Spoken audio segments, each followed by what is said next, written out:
Hello there, and thank you so much for watching. It's about 8 o'clock on Saturday, September 5th, and I'm getting ready to head to the beach with my friend Julia. She was in a vlog from back in April, so if you want to go check her out, she's there. And this is my Saturday status update. It's about time I got back to these. It's been, let's say, about 2 months, about 7 weeks since I made a Saturday status update, and I figured I'd just give a bit of a recap of where I am, because I think once I left my old job it got kind of tough to keep a schedule, so I just stopped updating. So because I'm going to be starting a new job on Tuesday, I'm hoping to get back into the swing of things, and along those lines I am also hoping to I guess get back into keeping track of the numbers.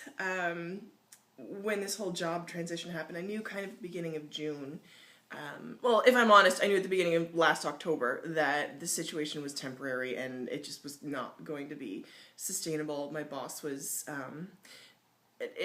she's a challenging personality to work for, very intelligent, very personable, but challenging, and I knew that just wouldn't fit in with the type of life that I wanted to lead. So I knew that there would be a transition, and I've been kind of saving, but not really. It's tough to build up. It's tough to save, period, but it helps if you're a little more disciplined, which I wish I could have been, but oh well. So in terms of the numbers, I still have over $18,000 on my student loan, and the whole reason I started doing this is because I wanted to be out of debt in 1 year. And when this job happened, the job change happened, I figured, oh, that's never going to happen. And I still kind of, I mean, it's unlikely. It's not going to happen with the numbers that I have, because based on the salary I will be receiving, which I'm very happy with, but it's not going to be enough to cover it's not going to be 18,000 by the end of the year. Even if I were to spend no money, I would not have enough to pay off that loan. But I guess what I'm not going to give up hope. And that's sort of the message, because Anna had posted a video about their updated sort of budget.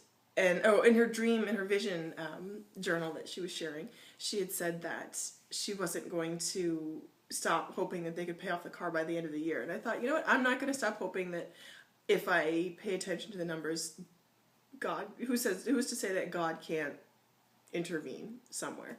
So that's kind of where it is in terms of my loan.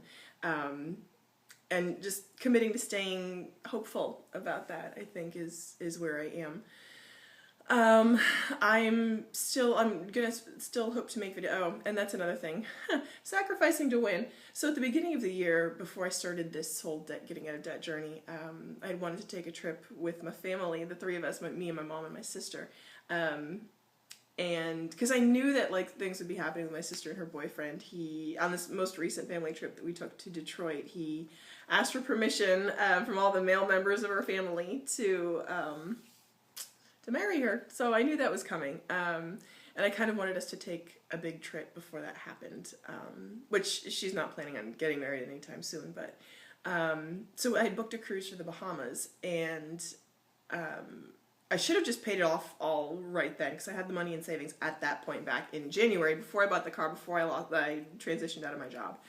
But I didn't, and I just put a down payment on it, thinking, oh, I have lots of time, because I had until September. I booked it in January, I had until September. And just looking at the numbers, and after this period of 7 weeks with no paycheck, I figured, let's do the mature thing, because I could have put it on credit cards. I had enough credit. Like, I could have put it on a credit card. I would never, I say never, I would not do that. But I could have done that, and I chose not to. And so last night I just called and canceled it. I'm going to get my deposit back, and that's where that is. And instead my sister's going to fly out, and we're going to all take a family trip up to Cape Cod together. That's been like bought and paid for. So that's what's going to happen instead. And that's our sort of sacrifice to win situation. So that's where it is. Thank you so much for watching and for coming on this journey with me, and I hope that in the next 16 weeks that are left in the year, that amazing things will happen. So thanks for watching. Bye.